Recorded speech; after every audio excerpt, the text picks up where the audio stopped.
Assalamualaikum warahmatullahi wabarakatuh. Anak-anak, kita sudah sampai di tema 9, Kayanya Negeriku, subtema 1, Kekayaan Sumber Energi di Indonesia. Nah, sekarang kalian persiapkan dulu buku tema 9. Setelah itu, kalian buka halaman 6. Nah, di sana yang akan kita bahas yaitu lingkungan itu apa sih?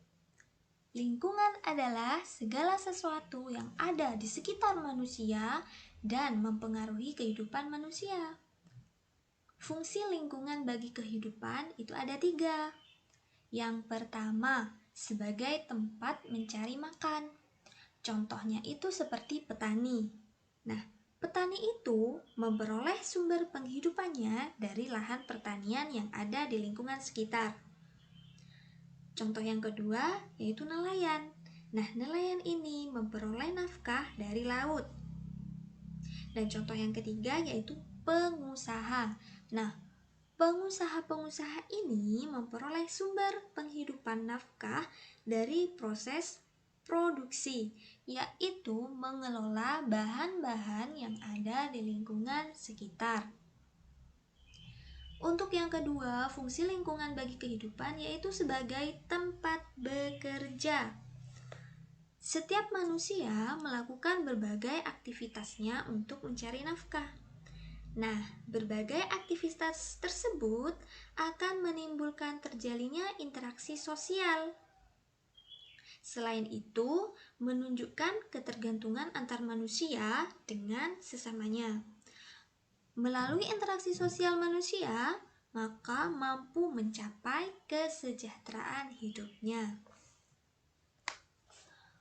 Dan fungsi lingkungan bagi kehidupan yang ketiga yaitu sebagai tempat tinggal. Nah, tentu kalian bisa membayangkan jika suasana lingkungan sekitar rumah kalian itu kotor, penuh dengan sampah, ditambah lagi penuh dengan asap pabrik, air yang keruh, atau listrik yang padam. Apa yang kalian rasakan? Tentu sangat tidak nyaman, bukan? Tinggal di kawasan seperti itu. Sama halnya dengan tumbuhan dan hewan yang tidak akan mampu bertahan hidup jika keadaan lingkungannya itu berubah. Contohnya, ikan tidak dapat bertahan hidup di darat dan sapi tidak akan bisa hidup di air. Jadi, setiap makhluk hidup memerlukan lingkungan tertentu sebagai tempat tinggalnya. Sampai di sini paham ya? Oke, kita lanjut pada hak dan kewajiban terhadap sumber energi di lingkungan sekitar. Jadi akan kita bahas pertama yaitu kewajibannya dulu. Kewajiban terhadap sumber energi. Yang pertama, menghemat energi. Contohnya, ketika menghidupkan keran, ketika sudah tidak digunakan lagi, maka sebaiknya keran cepat dimatikan.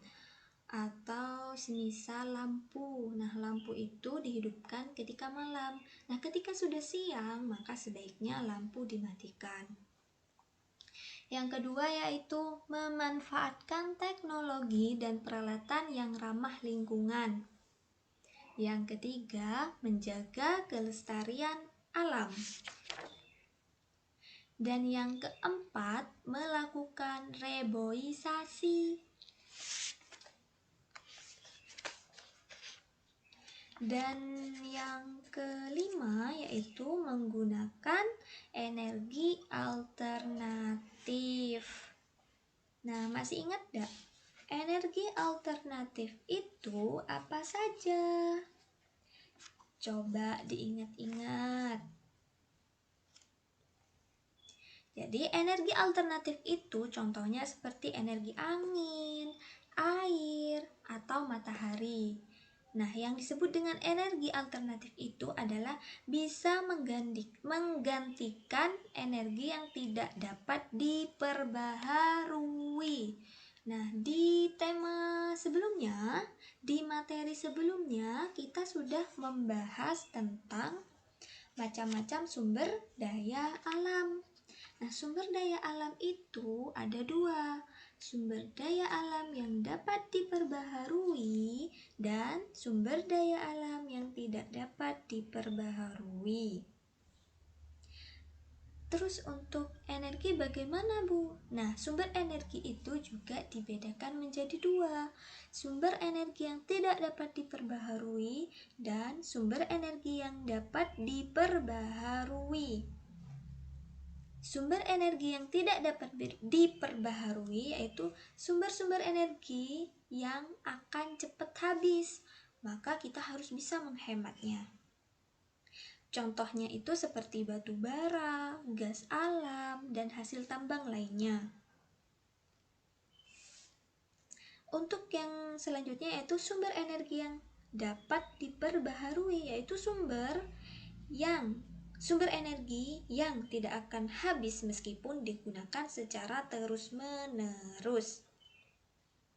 Contohnya itu sumber energi air, matahari, hewan, dan tumbuhan. Sampai di sini bisa dipahami ya? Oke, baik, kita akan lanjut pada materi hak memanfaatkan sumber energi. Nah, haknya adalah terpenuhi kebutuhan akan berbagai jenis energi. Yang kedua yaitu mendapatkan kemudahan dalam melakukan inovasi energi alternatif. Yang ketiga yaitu mendapatkan pelayanan listrik. Oke, selanjutnya yaitu kita akan membahas tentang kegiatan ekonomi masyarakat yang bergantung pada sumber daya alam. Nah, untuk materi yang sebelumnya sudah pernah kita bahas bahwa kegiatan ekonomi itu ada tiga. Yang pertama produksi, yang kedua distribusi, dan yang ketiga yaitu konsumsi. Nah, untuk yang produksi, orang yang melakukannya itu disebut produsen. Untuk distribusi yaitu distributor. Dan untuk konsumsi disebut dengan konsumen. Jadi diingat-ingat ya, macam-macam kegiatan ekonomi itu ada tiga, diingat-ingat. Oke, selanjutnya. Nah, di sini akan kita bahas yaitu kegiatan ekonomi masyarakat yang bergantung pada sumber daya alamnya. Di sini ada beberapa contoh. Contoh yang pertama yaitu masyarakat yang hidup di daerah pantai.